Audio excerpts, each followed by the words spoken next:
please do text in. You listen to The Late Show, of course, with me, Genevieve. But just thinking about, I mean, I mentioned blazers, just thinking about uniform at sixth form and I guess uniform throughout the lower school. What are your thoughts on uniform and smart dress? And if you're listening back, I wonder what you have to say about that. Yesterday, one of the co-hosts, Nathan, he does the Twilight Show on Teachers Talk Radio on a Wednesday, and he was discussing positive routines in apologies, I'm talking about my own show there. He was talking about uniform in schools, and one of the things that came up as I was listening was talking about professional wear in sixth form and for older students, and just whether we think that's still necessary, whether it's outdated. And actually, maybe I am a little bit traditional, but I really love seeing some of our sixth formers walking around, and they just look so smart. And as you say, professional. I just think it makes a difference to the overall vibe of the school. That might just be me. Wonder what people think. But like I said, for those of you who've just tuned in, we are discussing positive routines in sixth form. And so just wanted to think about, what does that look like? What is a positive routine, and how do we get into those habits, and where do we start? Does it have to be right at the beginning of the year? Does it have to be, can these routines still be fed in later on in the year? And of course, I brought my special guests this evening are people who are well established in sixth form and further education. So it'd be great to pick their brains and to hear more about how it happens in their school and what they've done over their time in teaching to build those routines. I read an article on tests, and that was all about a tick list for anyone who's leading sixth form. And actually, I wish I'd read it before September. It actually did come out before we started back, but I only saw it about, I think it was the end of last week, actually. And it was all about 5 last-minute checks before sixth form students arrive. And I read, and this person was a director of sixth form, so of course she's got her experience there. But it was really interesting, because there were a couple of things I could see, actually, that is a really good idea and something that I could still decide to do now, actually, and would still be beneficial to students. So number one was the social media communications.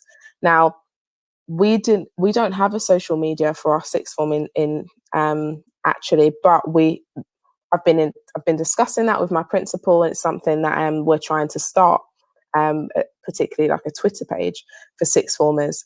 Then there was a sanity check day one. So where do students go?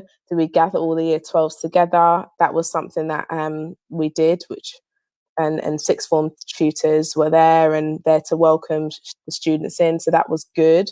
And then I was thinking about digital assets. So if you have digital screens around your campus, think about how they can be harnessed for the first day back. And we have screens around the school, and they're used for, important bits of information, enrichment, and that sort of thing. So I think that's a really great idea, just putting that up, putting important piece of information up around the academy.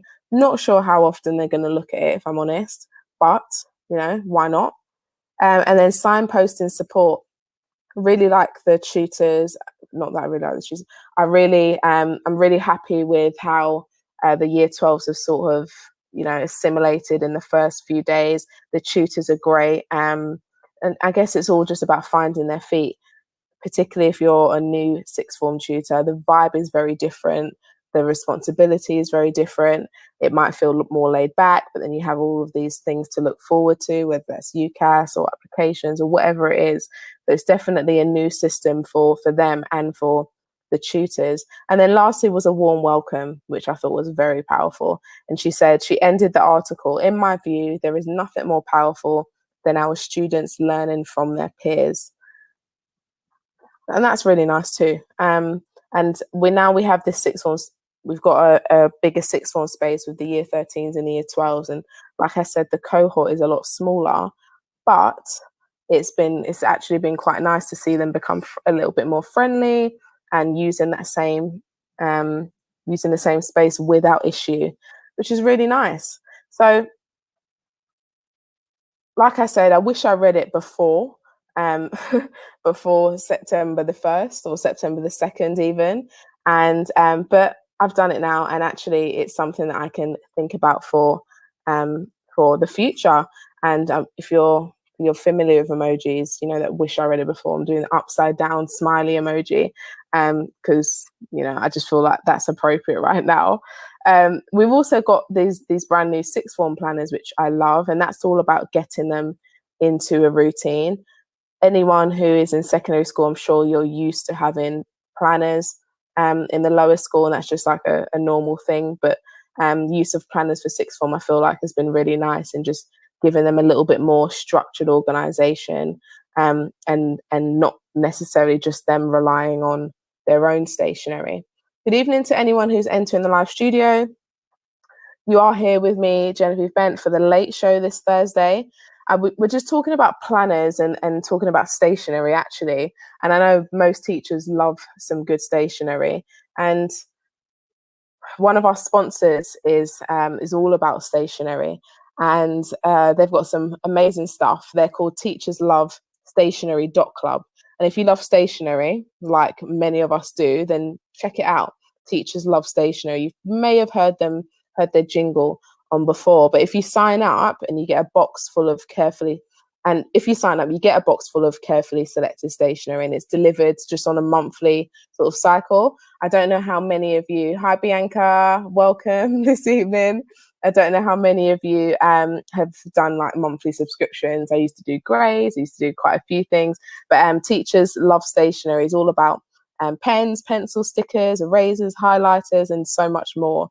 And it does change on a month to month, so it's based around a monthly theme, which I love. Um, Always lots of new and exciting items as a surprise, and I'm sure that as a teacher you're constantly running out of stuff, so I'm sure it won't just sit at the bottom of a drawer. But if you are interested in Teachers Love Stationery, you can go onto their websites. They've got teacherslovestationery.club, and find out a little bit more and subscribe. That's just one of the generous sponsors of Teachers Talk Radio. So Bianca's texted in, hi Genevieve. If you are in the live studio, please do text in and let me know that you're here. It's lovely to see who is listening this evening. You have joined me on a Thursday evening, which was actually quite drizzly. Okay, maybe not drizzly, but spitting, still warm. It wasn't the nicest day considering we had such a hot few days this week, which is typical really, because thinking about it, we spent most of summer, it was horrible. And then as soon as we get back to work, it's like a heat wave. It's just ridiculous. But there you go. What can you say? But one of my first guests, like I said, we're talking about instilling positive routines into sixth formers. And I wonder how many people in the live studio have experience with sixth formers. One of my special guests, her name is Sharon, and she texted in earlier. Hi, Sharon. If you are still here, please do call again and we'll get you connected. She is very, very experienced, and she's been teaching for many years. She's the head of faculty in a sixth form college, and so she works in further education. So of course she only works with sixth formers or sixth form aged young people.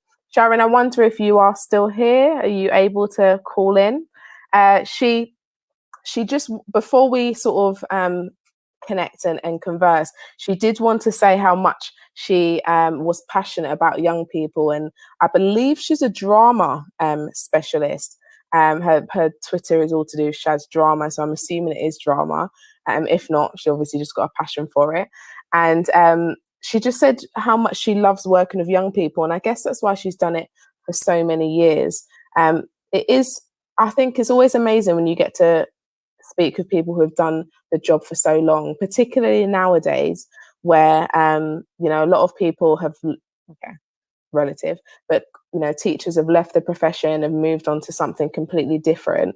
And actually a lot of the time when you're speaking to people, a lot of the teachers I've worked with are still fairly new in the career, including I wouldn't say I'm new in the career, but it's not been decades or 10, 15, 20 years, although I'm getting that way. I'm getting that way at the minute. But yeah, so she works in a sixth form college, head of faculty. Sharon, are you there?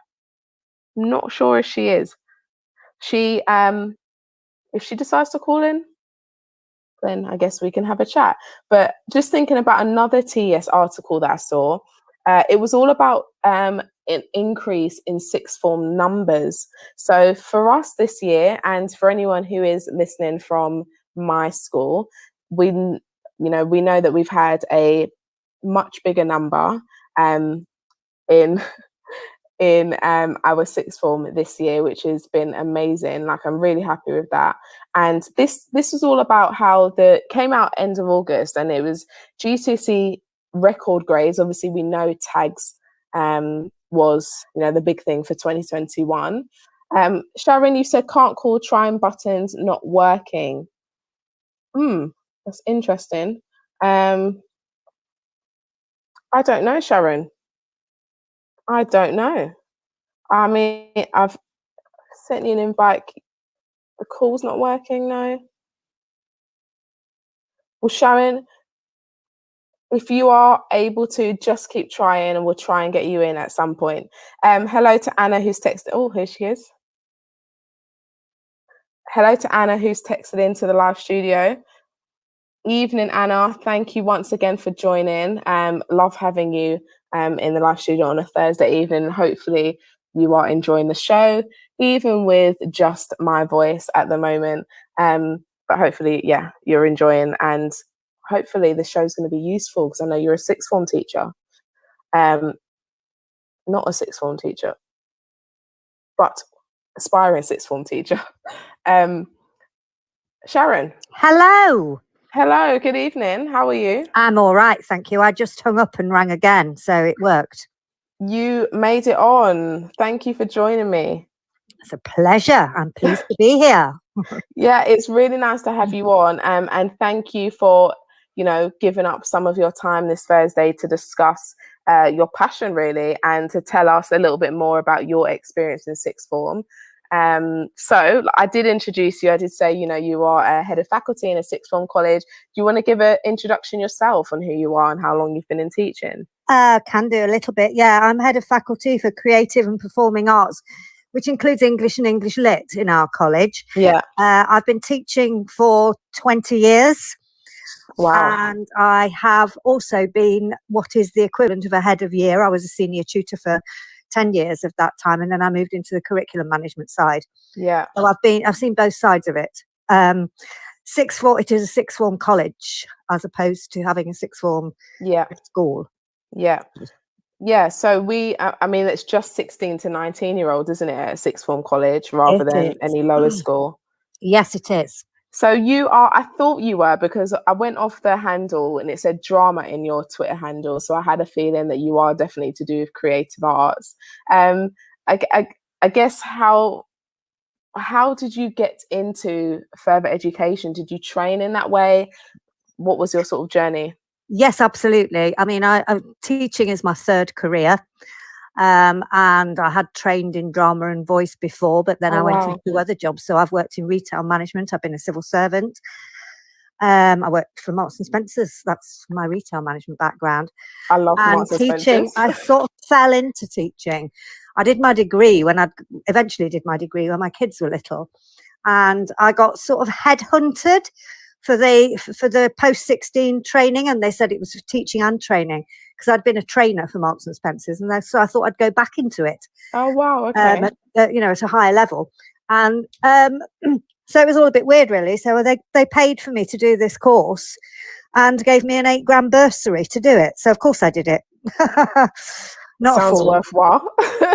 But never ever wanted to teach in a school. That's just something about me. I'm a bit allergic. I was allergic while I was there myself. And I still, when my kids were at school, it was just like, oh my God, I was traumatized. I was like a trauma victim. So people started offering me little bits of workshopping and all sorts of stuff. So I did it and realized I really, really, really relate to teenagers. Probably because I'm still a bit of one myself. Inside, we're all teenagers inside, Sharon. Yeah, and a bit on the outside as well. So, a grown-up teenager, possibly, sort Yeah, of. of course, of So course. I really, really love teenagers, and they seem to like me. We seem to get on really well. So I just couldn't leave them, and that's where it is. And I think that's we talk about obviously having subject knowledge and good pedagogy, etc., but actually being liked is a big part of teaching. All of us kind of want to be liked, if we're honest, and that helps us to build those relationships, especially with sixth formers who are at that age where anything could happen, really. Well, my lot just want to be loved. I mean, an example of that this morning, I saw one of my new year 12 students that I teach for drama, because it's a very big drama department. I've got sort of 70 odd on A-level drama. And so one of the new year 12s, I sort of said, "Oh, hello, Jess. How are you, my darling, this morning? Blah, blah, blah." And somebody popped from behind and said, "What about me?" And my response was, "Look, you already know that I love you. Oh. We've had a year together. I've got to make a big fuss of this lot at the moment so that we can get them to feel as comfortable as you already do." Yeah. And it was a joke. I mean, she was kidding. It was all done with but it is so true, isn't it? It's that feeling that they're coming into a space that is safe, where there's trust and they feel respected. Yeah, definitely. I mean, our year 13 cohort is quite small, but it's just easy. I could see it could have been really easy for them to just get washed away a little bit with, the excitement of all the new year 12. So it has been really important that I've been able to have conversations with them because, like you said, they just want to be loved in their own little way. Yeah, and they do get a little bit jealous. And there is a little bit of competition between, are they as nice as us?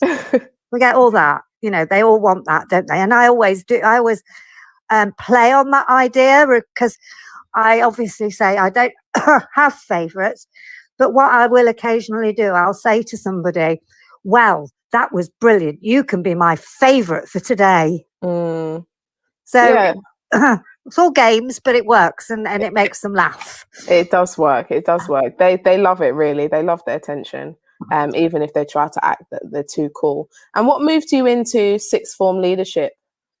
Again, it was a stroke of luck. I'd been in the job. I went part-time. I was working 2 colleges. I was working in an FE college and the sixth form college, and a vacancy came up for a senior tutor. And I thought, well, I've only been here 6 months. I never even thought about it. But I was approached. Maybe you should apply for this because of your management experience, because I'm an experienced manager from outside. And that really, really helps.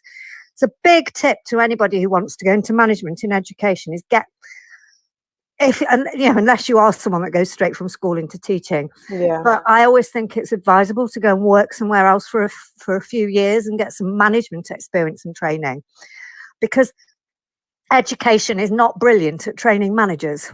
They chuck people in, don't they, without any proper training program.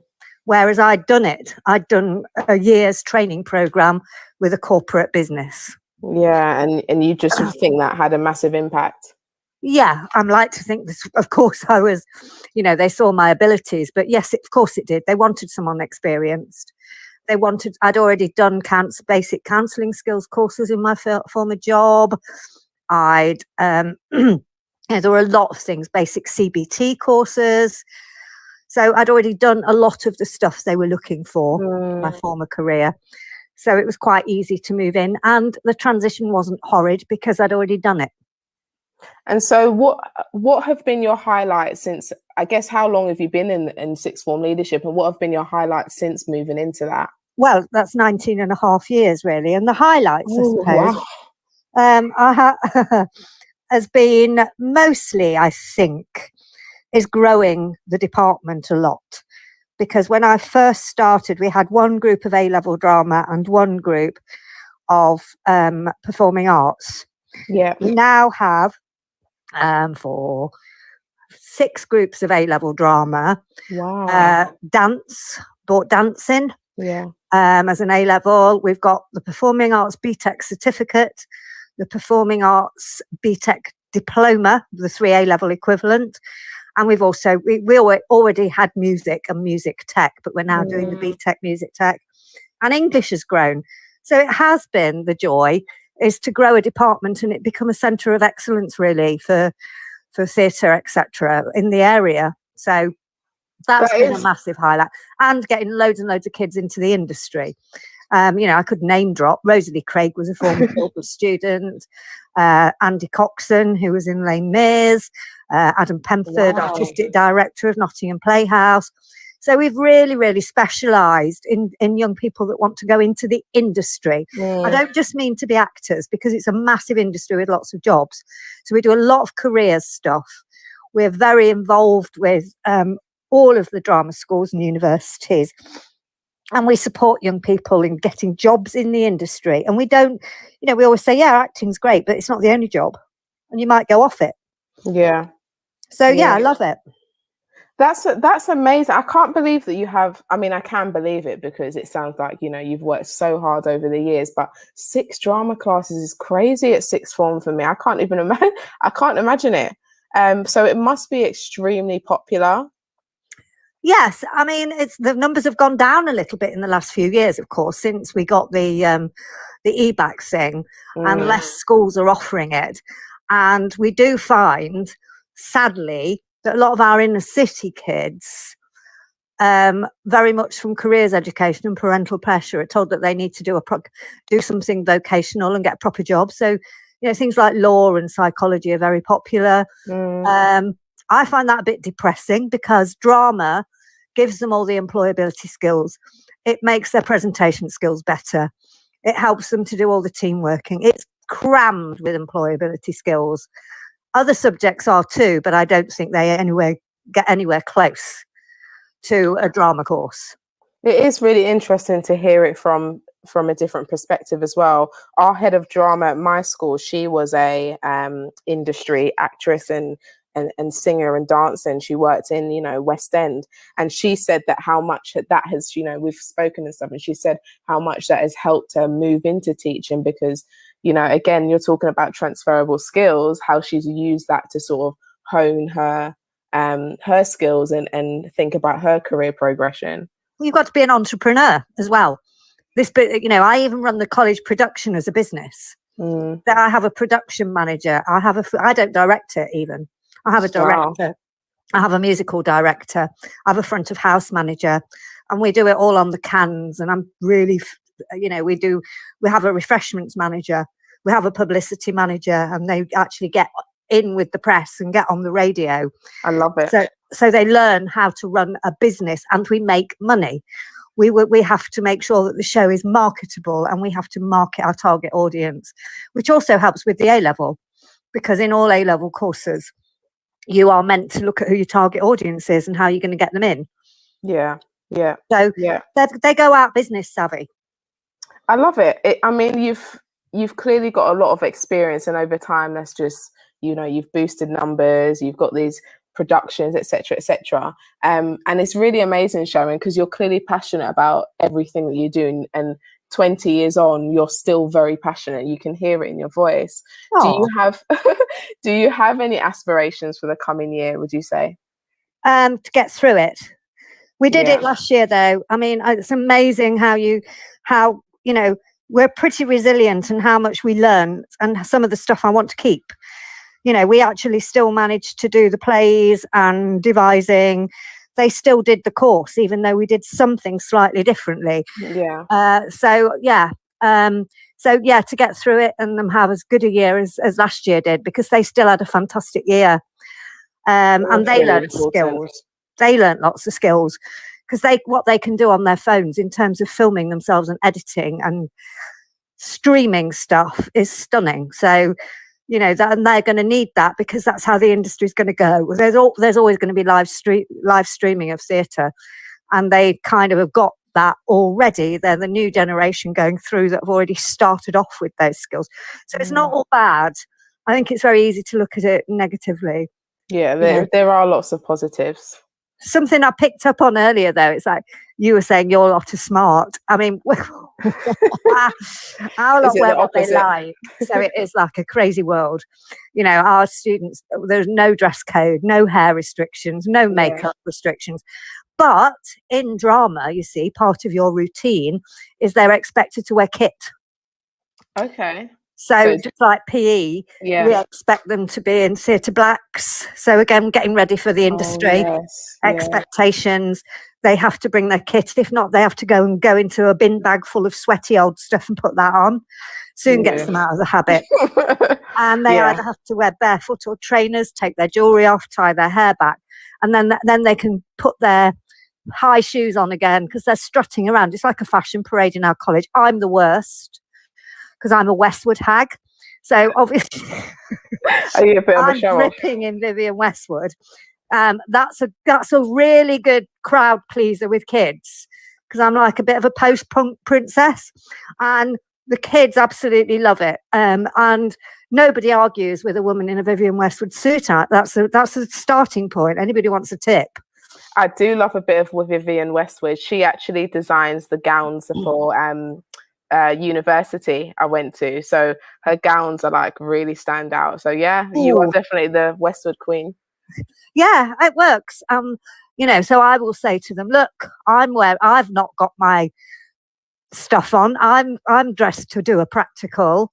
So if I've got to put my fashion sense aside for a couple of hours, you can do it too. Nobody likes strutting more than I do. I love that. You're a role model, Sharon. You're a role model. It's fun. Sharon, thank you so much for giving up part of your time this evening and sharing your enthusiasm and passion with listeners. It's been really interesting getting to know a little bit more about what you do. And hopefully you've enjoyed sharing that as well. It's been an absolute pleasure. Lovely to talk to you, Genevieve. Goodbye, everybody. Thank you, Sharon. Thank you so much. Do text in if you would like us to follow you on Twitter. Please do text in your handle, Sharon. Thank you so much. I will. Bye. Bye. So that was Sharon. Amazing character. Got lots to offer, as you can hear, has so much experience. And it's just been really interesting to know and hear, you know, a lot more about what she does. Like I said, I told you she did have quite a lot of experience, but I didn't realize it was that much. So that's been really interesting. She talked about also, you know, going into a manager or leadership positions, but also using the experience that she had. And that is actually a really good point, and one that I guess I haven't reflected on until now. Just the fact that you do sort of get thrown in the deep end when you move into leadership in education. And I'm sure it's the same way in other industries, but definitely it is a sort of baptism of fire, just learning about, you know, learning how to lead, learning how to manage all at the same time, and knowing that they're completely different things. But it's also interesting that she brought up management, because actually one of our sponsors of the show, she is Mal CPD. And Mal is, you know, one of the Teacher Talk radio hosts, but Mal CPD is all about, you know, if you struggle people pleasing and you can't manage, or you find it a battle to manage about different and difficult personalities, which is actually one of the things that can make leadership and management really stressful and really hard, if you don't know how to manage it. And she, you know, Mal CPD is all about essential coaching skills for leaders, for school leaders. So it's an opportunity to challenge and empower your team by sort of coaching yourself as a leader and as a manager. Or you can gain practical skills to become a strong, compassionate leader through an assertive leadership and emotionally intelligent leader course. So there are courses that Mal CPD offers, and all courses are accredited by the Institute of Leadership and Management. I'm not sure if anyone who is listening is a leader or manager in schools, but if you want to find out more, you can find out more on malcpd.com. But yeah, it's just such an important point actually to think about management and leadership styles as you progress through through teaching and through education, if that's what you want. And also sort of thinking about those skills as a young person and trying to develop those leadership skills in the people that you lead and the people that you teach. Sharon, thank you so much. It was really interesting.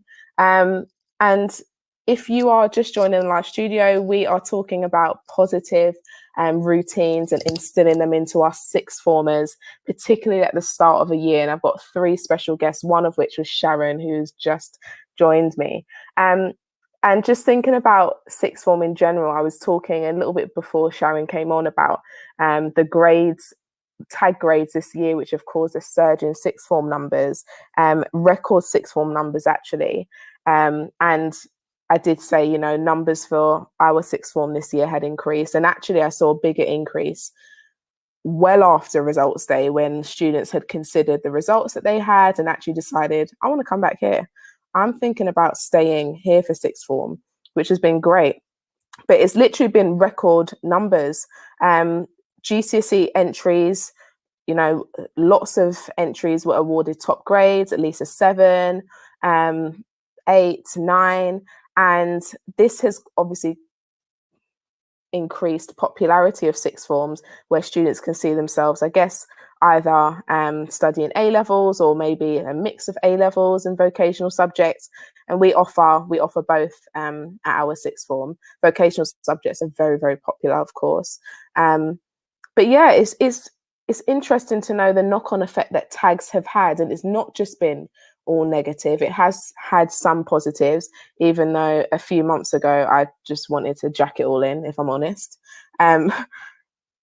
And how that has led to, I guess, more issues in terms of funding and that sort of thing.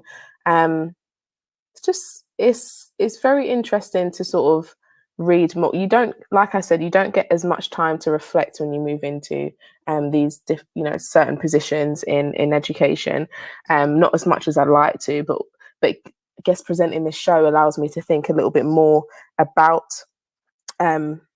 issues related to the roles that I'm in, or issues related to education in general. And certainly some of the co-hosts, the shows that they host are really thought-provoking. But I guess we're talking about positive routines, and I could ramble on forever. If you are joining the live studio, you are listening to The Late Show with me, Genevieve Bent, and I'm about to introduce our second special guest. Now, she's very special because it's her second time on the show. It's her second time on The Late Show with me. So I'm very blessed to have her back. This is Tandy Banda. She will be talking about positive routines in her role as a science teacher, as a sixth form teacher. She's been teaching almost 8 years. She's taught A-level biology since her PGCE. She's then taught chemistry and physics, and she's been an EPQ coordinator since 2015. And this is actually something of interest to me, because we're thinking of introducing the EPQ. For those of you who aren't familiar with what that is, because in education, as you know, there are lots of acronyms. EPQ stands for Extended Project Qualification. Now, I know Tandy had spoken about a particular project that one of her students had done recently, which sounded really good. Do you know what? It sounded so good, but I've forgotten it. And this is my memory. I literally forget things all the time. But yeah, so extended project qualification. So I know she's got lots of experience in that, and she's a faculty lead for science. It's like, what else can you do? Tandy, are you there? I am. Hello. Hello, good evening. How are you? I'm very well, thank you. It's lovely to be back. How are you doing? Welcome back. I'm good, thank you. Welcome back to the show. I'm so happy to have you on. I'm really, really happy to be here. I'm really excited. Now, I was actually, she kind of bribed me, and listeners, she bribed me. She said that if she comes on the show, she needs a mug. So I said, of course, I'm going to do what I can to get her a mug. And Tom, one of our generous founder on Teachers Talk Radio, has agreed. So yes, Tandy. Finally, I need you to come a little bit closer to the mic. Yeah. Yes, that's much better. That's much better. So I know I gave an introduction myself, but do you want to give another introduction, a little bit more detail? Yes, I'll be very specific and link it to the topic as much as possible. But I'm Tandy. I've been teaching, starting my 8th year of teaching. I teach all the A-level sciences, so biology, chemistry, physics. I also run the EPQs at my current school, and I've run them since 2015 in previous schools as well. Amazing. I am really passionate about research, so sixth form is the ideal place for me. Yeah. So anything to do with research, and that it doesn't really matter what type of research that is. So I did a master's in education, which really introduced me to social sciences and psychology that I did. After qualifying about 3 years ago, I decided to do an A level in psychology. So I thought, why not? My year 13 said, me too. So I then got an A level in psychology, and it's the best subject out there. And I teach Wow. sciences. So I really am passionate about research, and I think students in sixth form could really benefit from more research skills and more exposure to research Yeah. in any aspect that we can talk about. Yes, amazing. Tandy, again, I'm going to ask you to come a little bit closer because I feel like you're dropping out a little bit. Okay, is that better? Bit louder. Is that better? Yeah, that's better. Okay. Yes, no, I know, I remember you talking about how much psychology has helped you with biology when you was on the show previously. And I know you did talk about, a little bit about your psychology studies, but I didn't realize you did the psychology A level recently. Well done.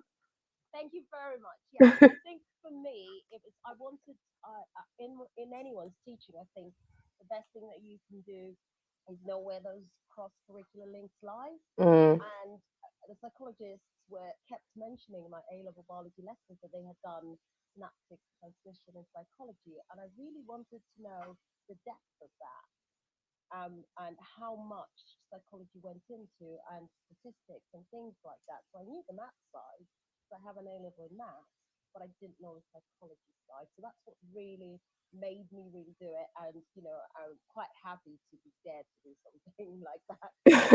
If it's academic, I'm doing it. So it was the most rewarding thing I've done for my A level biology teaching, because it's made me really look at research from a non-scientist perspective, and it's made me really know where the applications are. So yeah.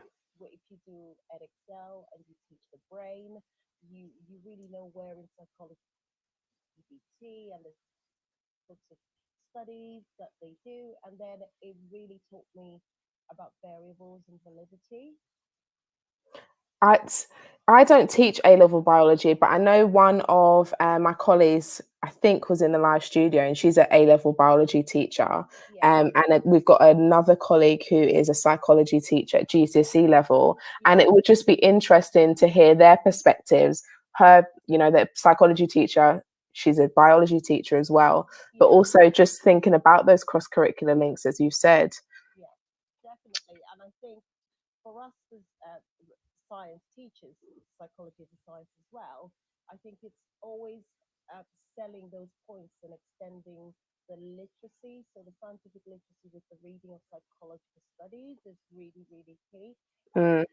and what happened then is I had a student that was doing biology and psychology. He didn't want to go to uni, but he then did really well in last year's exams, and he's now at Aberdeen doing neuroscience with psychology, because he was Oh, really wow. he was so interested in the brain, and he was so interested in neuroscience, and he loved psychology, but he didn't want to apply for a single-sided degree, so he didn't Yeah. apply because he just didn't know what to do. So we met Yeah. up after results day, and he's so excited to start. And That is so exciting. it is, and if I didn't know enough about psychology, I don't think I would have made those recommendations. Yeah, yeah, because you had that experience yourself. Exactly. So for me, it really made it more ethnographic to him.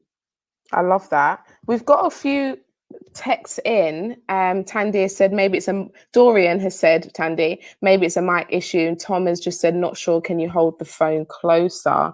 I'm really sorry, Tandy. I think listeners are struggling to hear you at the moment. I can hear you, but I think listeners are struggling to hear you. Oh, I don't know. This is is on the highest volume. I'll just, Let, it's okay. I will shout. Is that better? listeners, let us know if you can hear Let us know Tandy if you better. can hear me. I will shout, and then next week I'll have no voice. Oh, I'm sorry. Thank you. I mean, look at everything you're giving up, not just your voice, not just your time, but your voice as well.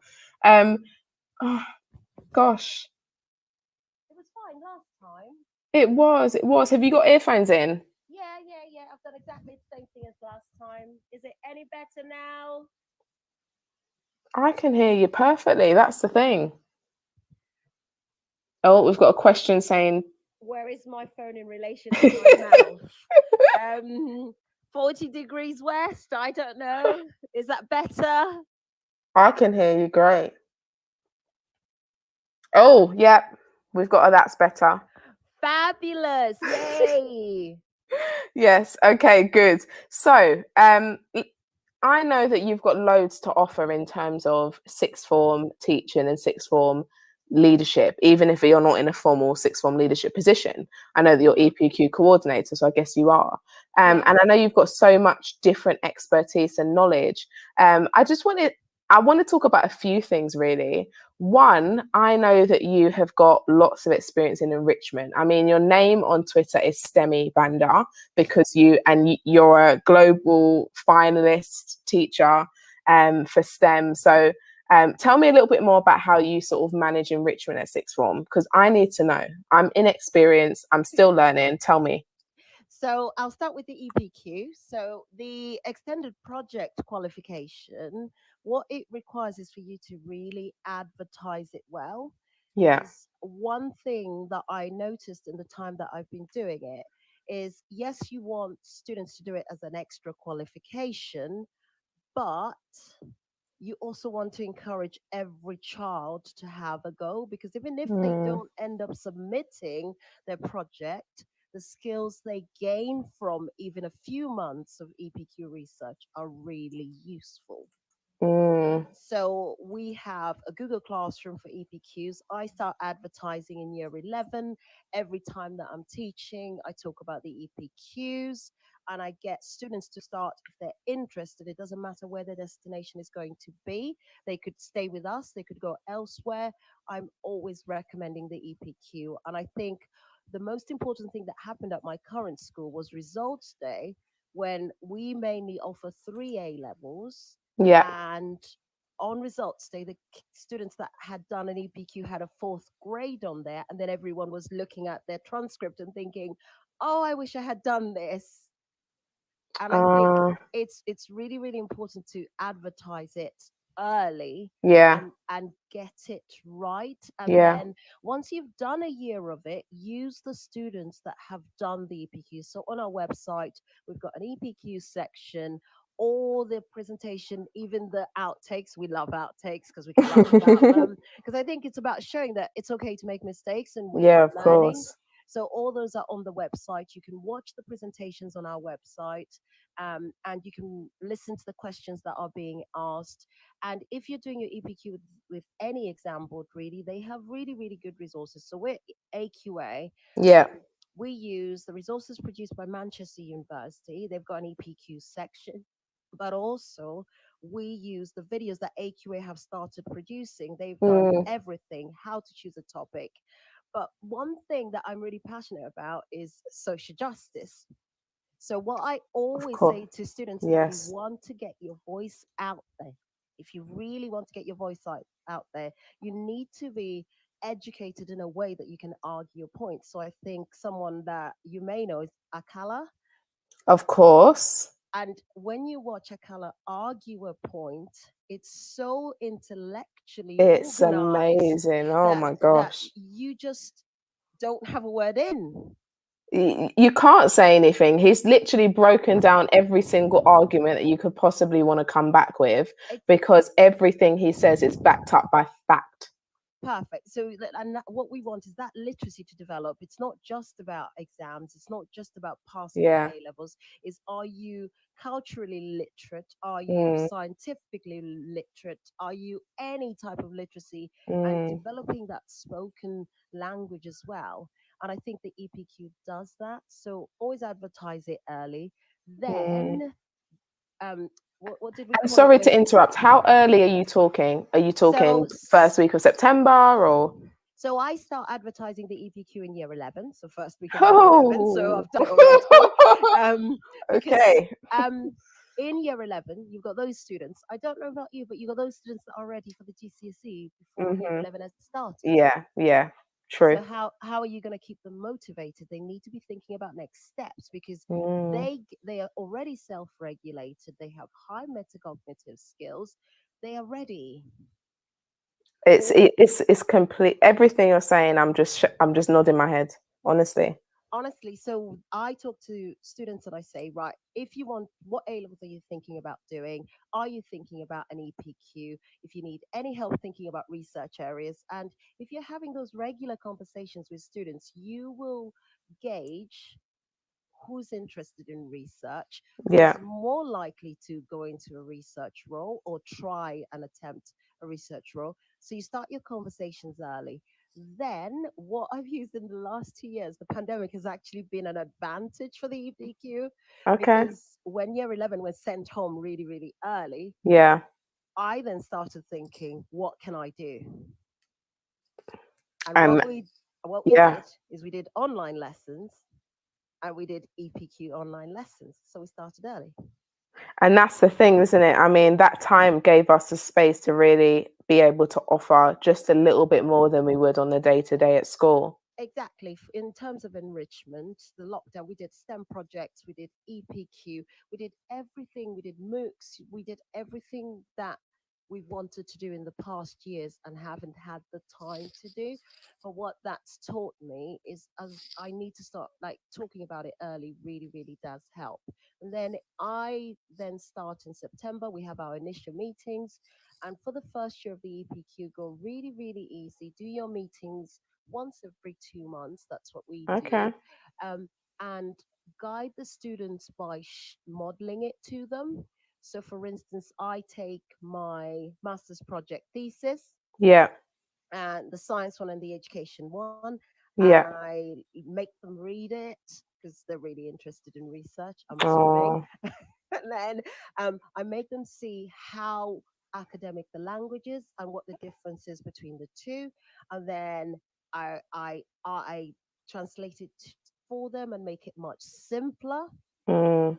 And then I say to them that your writing is master's level if you're writing an EPQ.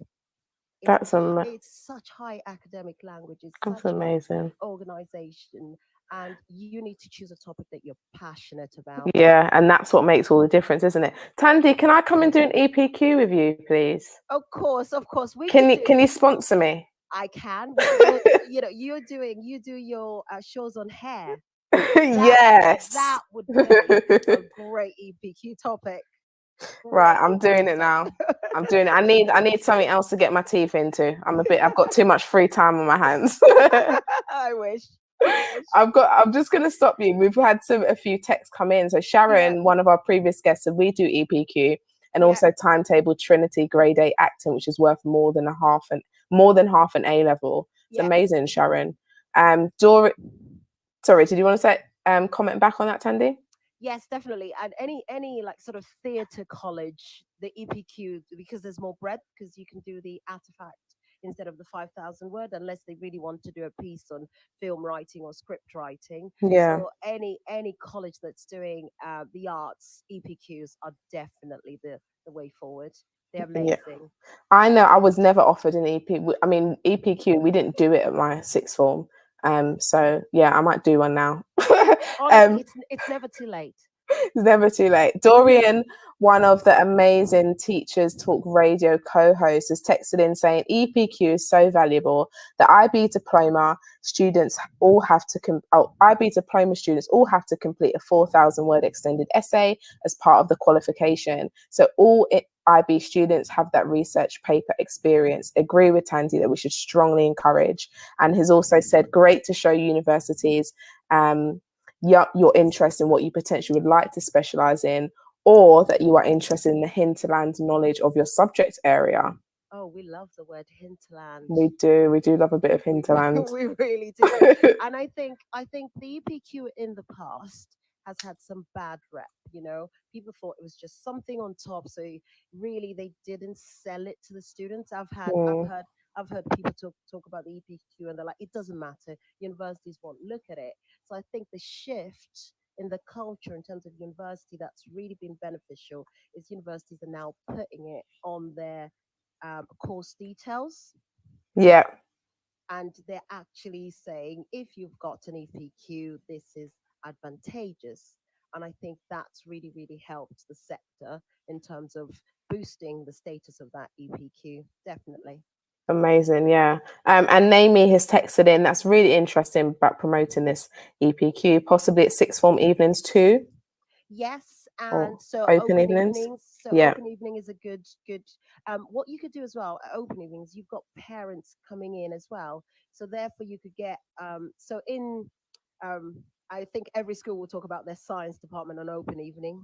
It's of kind of like course. the best department out there. Literally, We're planning hours now, and I'm so excited already. It's amazing. Um, literally. but what you could do, so because I'm EPQ coordinator, I'm the faculty lead for science, EPQ is part of science effectively. So what we will do is we will have a room with EPQ presenters. So Mm. last year's EPQ presenters, before they go to uni, they will come in and they will host an EPQ session. Oh wow. And what that will do is it will get students asking peers about the experience, and they'll get the honesty with it. Yeah, What I also do is at the end of every EPQ cycle, students write a reflection. So, what were the best bits? What advice would they have?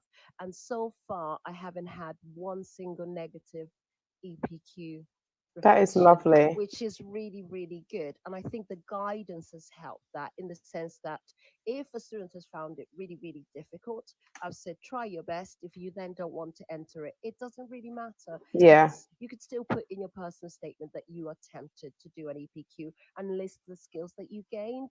And I think, exactly. Yeah. we shouldn't view failure at something as a negative thing. It's a chance to learn always. So I think that's what's led to more positive reviews to do with the EPQ. And other teachers are really starting. They came and watched the presentations, and they really love the Wow. quality of the EPQs. So it's something that I don't think I'll give up until I leave teaching, Yeah, and you've got the buy-in from the other staff, which is great. which is definitely great. And the supervisors are happy to do it. And our younger teachers are really interested in it as well. And if we can keep that cycle going, then we've done our job.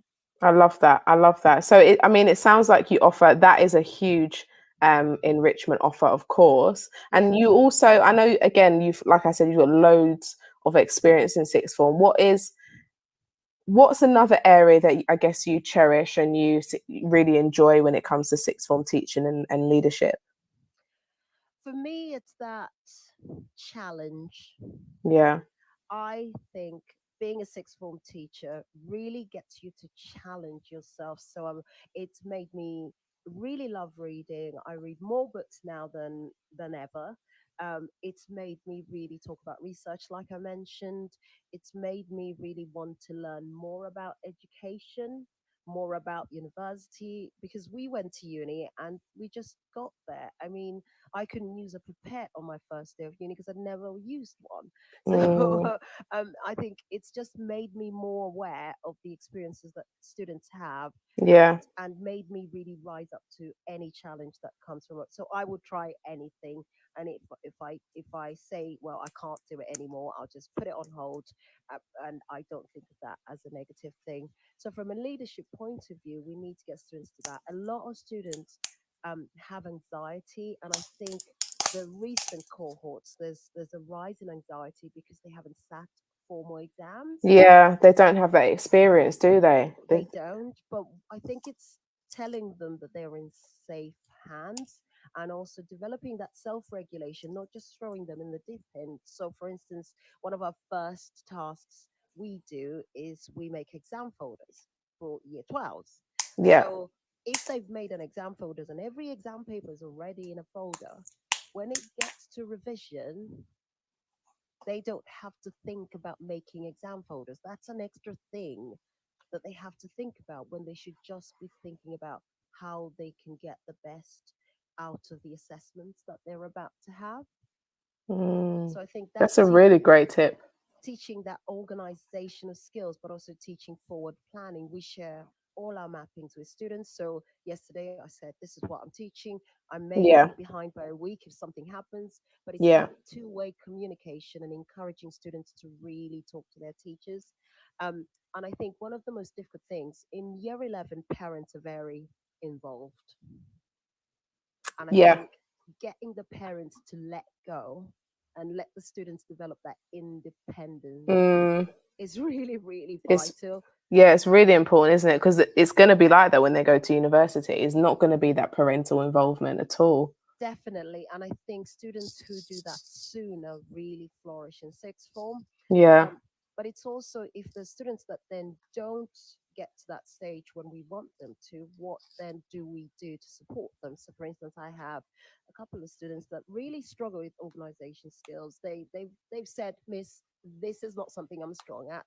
So we have mini tasks every week. I'd say, right, okay, so your notes are going to end up on the floor of your bedroom. But what we're going to do is on Friday, straight after school, you're going to come and sit in my room and you're going to sort out your notes. And that's every week.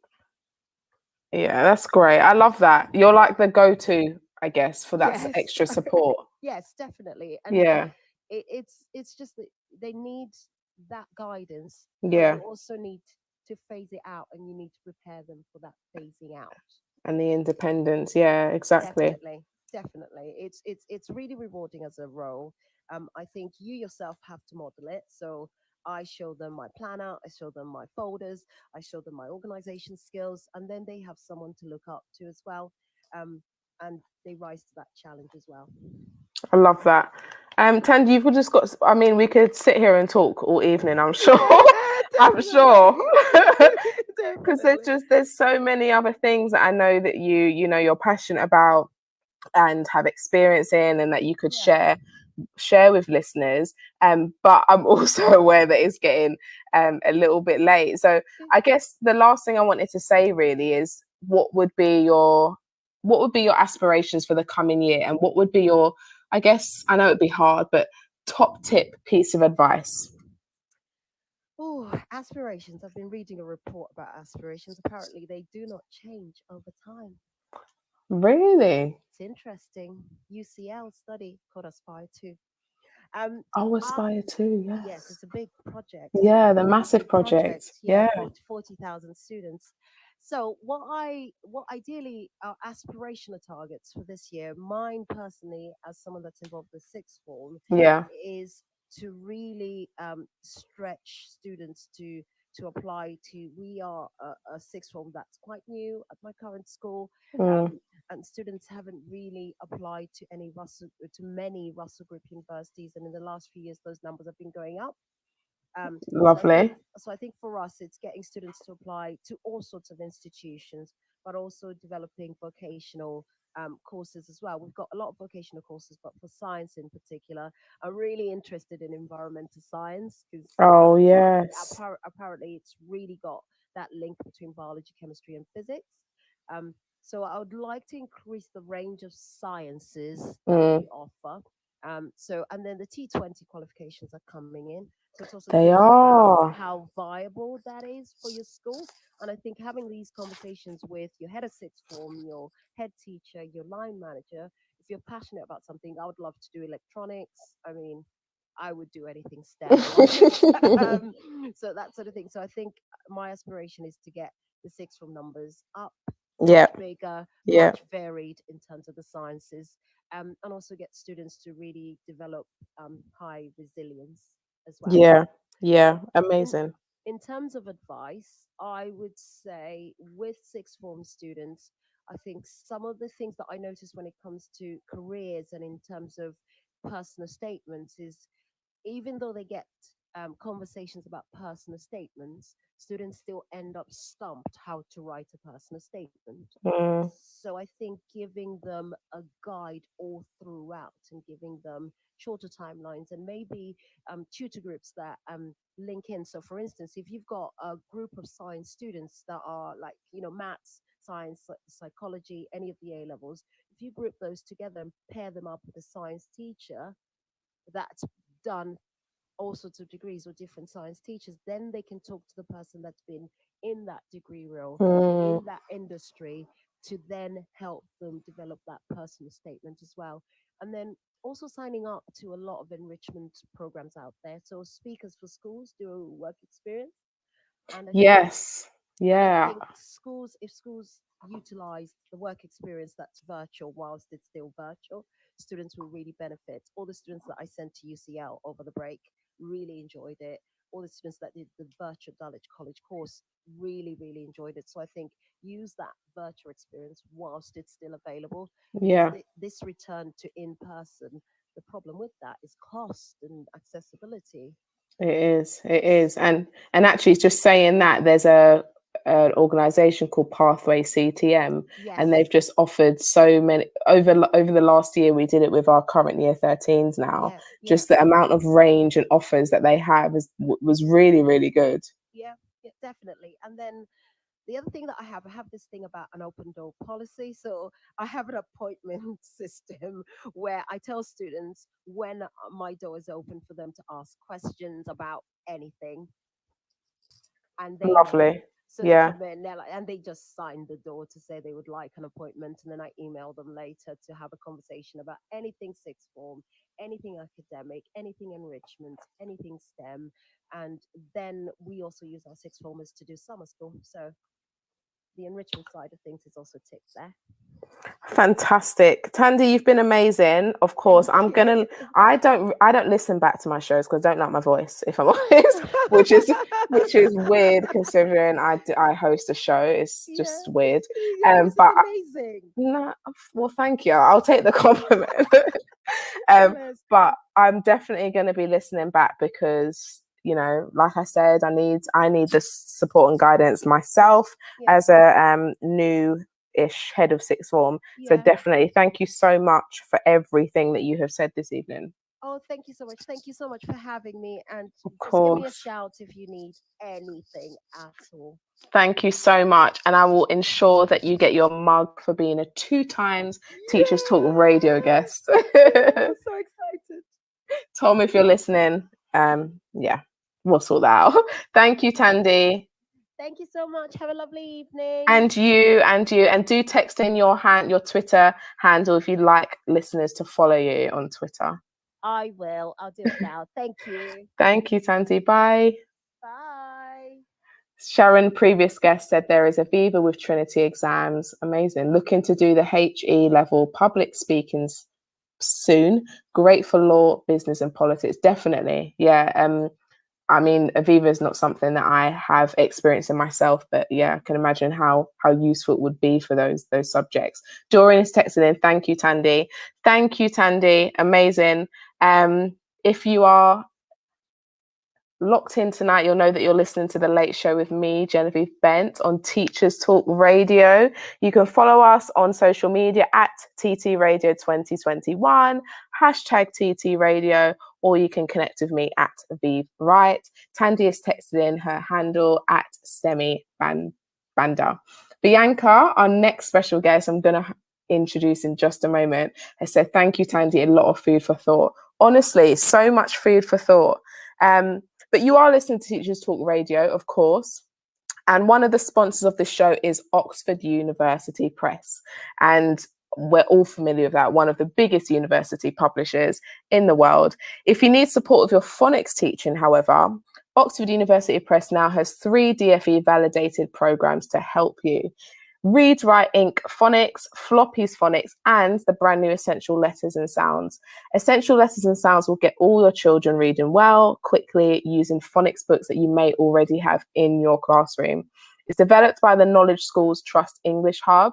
It is affordable, it's easy to use, and it makes teaching phonics with letters and sounds more effective. So if you're a primary school teacher, I'm sure that is something that you work with very, very often. And if you want to find out more about these programs and receive support from your OUP expert or local educational consultant for OUP, visit oxfordprimary.com/phonics. That is one of our sponsors, Oxford University Press. And of course, you know, Teachers Talk Radio, as many sponsors as we can have. We love them all. But it's already 9:10. Like I said, I could have chatted that is a word. Talked forever with Tandy, but of course, I'm going to introduce our third special guest this evening, Miss Bianca Williams. She is a deputy head of sixth form. Bianca, are you there? I'm here. Good evening, everyone. And hi, Genevieve. Thank you for having me on. Of course. Thank you so much for coming on. Really, really appreciate you giving up part of your Thursday evening. Yeah, that's absolutely fine. So, do you want to give a quick introduction to listeners? Who are you and how long have you been in teaching? Yeah, sure. So as you said, my name is Bianca. I'm a deputy director of sixth form. I'm also currently head of year 12 and I teach psychology A level as well. And I've been teaching now for coming up to 7 years. Amazing. And for anyone who is on my Twitter or connected with me on Twitter, you may have seen me tweet Bianca a few times. And we I guess we met, inverted commas, on Twitter. Yes, and virtually. Yeah, virtually. I'm so glad to have you on the show. It's really I'm nice. glad to be on here. No, it's Thank amazing. you. There's been a lot of gems dropped already so far. So thank you for having me. Hasn't there though? It's been so interesting actually. Now you are deputy director of sixth form. So Yes. how did you get into that position? How did you get into that role? I think my leadership journey in general has been quite an interesting one.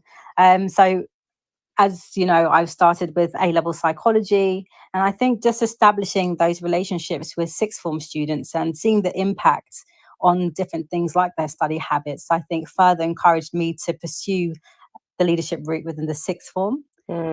Especially my passion being for students to have lifelong learning and for them to just to be able to see how much they progress and when they keep in touch with us when they go off to university or apprenticeships. Yeah. I find that side of things really rewarding. So I think this was where I was best placed. Yeah, and it's funny that you said lifelong learning because I know that you also this summer graduated. Yes. So I completed my master's in education, and also congratulations to you as well. I know you've done the same, similar. Thank you. So how do you think that's, in fact, just talking about that, how do you think, or has it had an impact on your teaching yet? Yes, definitely. I think as I was starting my master's degree, I was very transparent with my students and I told them, just as you're studying, I'm studying as well. Again, it's not something that stops. There's always so much more to learn and to know, and it's nice to be able to grow in that field. And actually, I use my students as my participants, and we were talking about independent learning and how we can encourage that within the sixth form provision. Yeah. And I was also questioning whether sixth forms actually are good at establishing independent learners, or are we a case of spoon feeding? So I think that was the big debate that I was trying to answer within my dissertation. That's really interesting. I mean, mine was nothing to do with, I didn't use any school or sixth form participants in my study. But yeah, no, it's funny to think about that, isn't it? Because you are so used to, as a year 11 teacher, so used to sort of spoon feeding the students, and then you get to A level, they're not quite sure, and it's so easy to fall into that again. No, absolutely. It is. So it's trying to get that balance right between not leaving them entirely or to their own devices, but also knowing that you're there should they need that support and that guidance. Yeah, definitely. And before you moved into sort of sixth form leadership, did you have alternative goals, I guess? And did you sort of stray from that and move into what you are doing now? That's a good question. I think originally I was actually a PSHE lead. But I think, again, my heart always lies with the sixth form students and knowing that that's the final chance to have as much impact on their lives and to be instrumental in that growth. So I think that kind of led me back to being part of the sixth form. And in terms of positive routines, obviously we're talking about like instilling positive habits and routines with sixth form students. Yep. What tips do you have? I mean, I'm still learning, so please do share. I think, again, it's about getting the balance right between allowing them to be young adults, but also allowing yourself to guide them into independent learning. So, for example, there's a lot of, I'll put inverted commas, free time that students have now, especially transitioning from year 11 into year 12. They're given more time that they're not sure what to do with. Yes. So I think it's about allowing them to hear the voices of those who are now in year 13 and to hear how they utilize that time productively. What I tend to do each year within my assemblies, I use the year 13 students and I get Yeah. them to be in the hot seat as experts of year 12 now, and sharing their experiences and, again, things that they would probably do differently upon reflection. Mm. And I find those assemblies quite powerful for the year 12 students because they're hearing it from someone else other than ourselves. So I think that helps to install those good study habits. I'm going to steal that, that sounds, that's such a good idea. I'm Yeah, no, it literally works going to really steal well. it. Yeah, I'm going to steal everything that I've heard this evening, honestly. Good, go Maybe for it. not right now, but over time. Yeah, no, definitely that. So assemblies are a good opportunity to continue to embed those good study habits. And again, form tutors. What I've also done now is started a accelerated reading program for sixth form students, Okay. because I think, well, I get the impression within my school personally that students aren't reading as much as they possibly could be. And instead, again, especially now with the advancement of social media and text talk, I Yeah. find that that's filtering itself into assessments and things like that. So Wow. to Yeah. try and alleviate that issue, I've dedicated time each week where they are reading and then they're going to be presenting the books that they've read and the articles that they've read, just to get them engaged and to enhance their cognitive ability and comprehension skills. I love that. So I was actually thinking of what I wanted to do was start a new book club with the tutor groups from in our year 12. And I don't know if technically a, okay. Well, I mean, psychology is science, right? Yes, we class ourselves as that. You're a scientist. But there's a new book that came out by Femi Faduba, I think it is. And it's all about physics and time travel, but it's set in Peckham in South London. And I just thought, we're based in South London. I just thought this could be something that, although not all of our students are studying, could actually relate to. It's set in a, inner city environment, that sort of thing. And it just sounds, it sounds relatable, like doesn't it? It does. And I think that's nice for them to be able to read something that relates to them because they can engage with it more and, just share their experiences.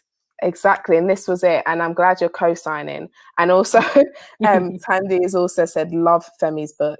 And Dorian has texted in saying, agree, routines and mindset key, recommend book, A-level mindset. Have you heard of that, Bianca? Yes, those results are fantastic. I've actually started using those in some of the form times as well. Again, it's a lot of metacognition skills, allowing them to reflect on their previous times in study with the year 11, for example. And again, different activities, what they would do differently. What do they hope to do in 10 years' time? So it's nice to engage with some of the activities in that book. I definitely recommend it, as Dorian has as well. Okay, well, there you go. It's on my list. That's also on my list. Another one added. To add. Thank you, Dorian.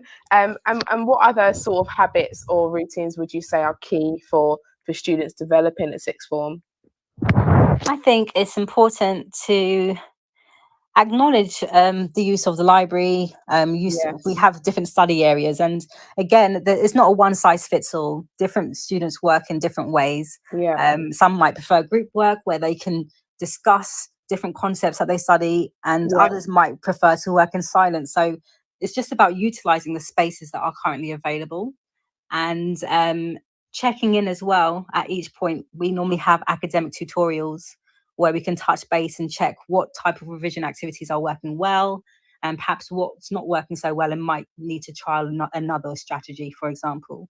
So it's all about trial and error within year 12. It's that opportunity for them to utilize and just expand their different revision strategies that they tend to use. I love that. It's all about growth, I guess, isn't it? And exploring ways that they can grow and develop personally and academically. So what would be your aspirations for the coming year then? What sort of things would you like to see happening over this year, both for yourself and for your sixth form? Okay, well, first and foremost, I just want students to be able to progress onto the pathways that they choose. We had excellent results this year, and it was nice to see how happy they were. Thank you. I think 96% got onto their first choice, and I think that's probably the case with most schools. But it was just nice to see how happy they were. So I want to continue with that and keep up with those those routines, those values. As I always tell my students, I don't have a crystal ball in front of me. As much as I hope you can do exams, I don't know what the outcome's likely to be. So it's just Yeah. about making sure that they are working consistently throughout and treating each assessment as if it's the real thing. Whilst equally understanding that failure is not a bad thing. There are Mm, many businesses that mhm. started first down to failure. So it's just about bouncing back and being resilient. So that's another concept I would make sure that they have, Yeah, a value yeah, that we kind of uphold. yeah. Aside from that, what else do we do? Sorry, repeat that question again. I think I missed one. What other things do you want to see happen over the year, whether it's for yourself? I mean, you've talked about the kids being resilient, and Yeah, even if they do fail, it's not the end of the world. There are multiple ways to try again. Um, exactly. but what else would you like to see happen, I guess? Another thing, I would like to see the advancement of the reading program that we started. It's still in its Mm, very early days, but I look forward to watching it grow and to see it enhanced over the next year. So it's even better by the time the next cohort join us. that sounds Um, great. thank you. And then personally, I've decided to start my NPQSL. So hopefully have that completed. That's my personal goal for the year. Oh, well done and good Thank luck. you. Yeah, we'll see how it goes. That is exciting. I know quite a few people who've done the MPQ qualifications, and I know some people at my school want to do them. Um, I don't know. I don't know if I can bring myself to do it. What do you That's think of it my so far? mindset. That was my mindset exactly. It's just like it just feels like a mountain at the moment, but we'll get through it. We'll get through. I'm just trying to push through and give myself the same advice that I would give my students. Yeah, that is a Yeah, really good mindset to have, actually. Um, thank you. you'll have to let me know how that goes, of I will course. definitely be keeping you updated. Yes, please do. And I want Yeah. to see lots of tweets about it as well at some point. Okay. Most definitely. Thank you. Um, Bianca, thank you so much for joining me. I know it's a bit of a late one, but I really do appreciate you coming No, that's on. fine. Thank you so much for having me and for everyone listening as well. Hope you all have a nice evening. Yes, I hope you enjoy the rest of your evening. Please do put in any Twitter handle that you'd like us to follow you on, or anything that you want us to follow you in terms of social media. But yeah, thank you so much. Bye, Bianca. Yes. Take care. Take care, Bye. everyone. Bye. Bye. Bye. That was Bianca Williams, our third and final special guest. I don't know about you. I don't know if anyone who's listening is a sixth form teacher or sixth form leader, but I have learned so much. I have taught sixth form. Yeah, I've got lots of, previous school and this school taught sixth form. That's been absolutely fine. But leader sixth form is a new thing. And leader sixth form and leading a subject is a new thing. And I'm still trying to get to grips with it, if I'm honest. And we've had some texts coming in saying Tower Duck. I don't know if that's the right accent. I don't think it was. But Sharon has said Tar Duck from Nottingham. And thank you, Sharon. Tom, you said great guest tonight. Thank you, Tom. I always want your approval. Dorian, again, one of our co-hosts, has said thank you, Bianca. And Bianca's texting, thank you all. Thank you so much to all of my special guests. You've been really good. It's been nice to see so many different angles and points of reflection for sixth form teaching leadership. Like I said, it is a completely brand new game. And even though I've been doing it now for a little while, and I mean little while, it's still so much to get my head around. And as the cohort grows bigger, the responsibilities grow bigger, of course. But like we know, that's part of the challenge in teaching, and we wouldn't still teach if we didn't enjoy that challenge, I'm sure. So definitely some things there that I would love to implement. I'm not going to lie to you, I'm not going to get it done in the next week or 2 weeks or month, but hopefully I'm going to get there. And like Bianca said, that resilience, I need to have that resilience as well, because students' lives depend on it, really. Naomi is texting in saying, I was taking notes as a sixth form teacher, lots of sparkly gems, lots and lots of sparkly gems, honestly. And hopefully we can get the EPQ started in our school. I know Tandy mentioned about AQA resources, and that's exactly what we plan to lean on if we do decide to follow up with the AQA, with the EPQ, because AQA, for anyone who's not a teacher, is an exam board in England, and they, like Tandy said, they've got videos and stuff, but they're continuing to add these new resources to support EPQ development in schools. So, you know, that's definitely one to watch out for. So hopefully, fingers crossed, we'll see how that goes. Dorian has texted in saying, interesting to look into how surveys can be weaved into sixth form curriculum. Yes, that is a very interesting thought, actually, Dorian. Anyone who wants to maybe text back, I don't know, with some thoughts there. There's so much to think about, isn't there, with sixth form curriculum? It's not just teaching, it's personal development, it's thinking about next steps, it's academic development. It's just so much to think about. It is such a big remit.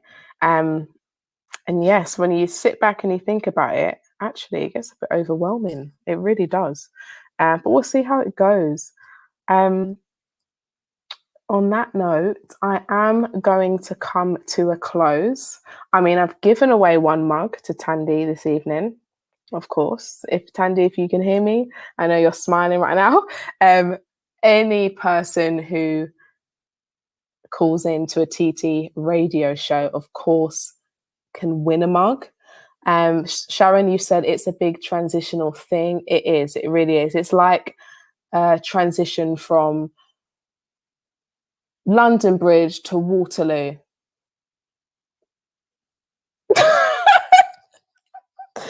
I'm sorry, that was literally so bad. So anyone who follows Teacher Talk Radio, right? We're doing ABBA references this week, and if you got the ABBA reference, then you win a mug. But I'm sorry, you didn't get it. Dorian just burst out with laughing emojis. Oh, I didn't do very well there. London Bridge to Waterloo was like the worst. Like I don't even think there's a train there is a train that goes to London Bridge to Waterloo. Actually, it wasn't that bad. Oh, well, no one got it anyway, so you don't win a mug. And on that note, Tom said giant fell. Oh. Never mind. Bianca said A for effort. You know, you didn't get it. That's your loss. I feel like I was as obvious as I could be. Okay, and there you go. So it's a good night from me, people. Okay, thank you so much for joining me once again on Teachers Talk Radio for the late show with me, Genevieve Bent. I've really enjoyed today's show. Thank you to my special guests, Sharon, Tandy, and Bianca. Thank you to everyone who texted in. Thank you, Dorian, for saying great show. And if you are on social media, follow us at TT Radio 2021. You can go onto our website, ttradio.org, listen back to any of our shows, myself or any of our amazing co-hosts, Dorian and Tom included. And I will be back next week when I'll be talking about World Afro Day, which is next Wednesday. Okay, so if you are in a school and you have any opportunity to celebrate World Afro Day, please do. That includes the big hair assembly by the World Afro Day organizers. Okay, I'll be back next week. Thank you for now, and good night from me. Tandy, don't braid your hair just yet. Give it a few more days. Bye for now. Good night. Enjoy the rest of your evening.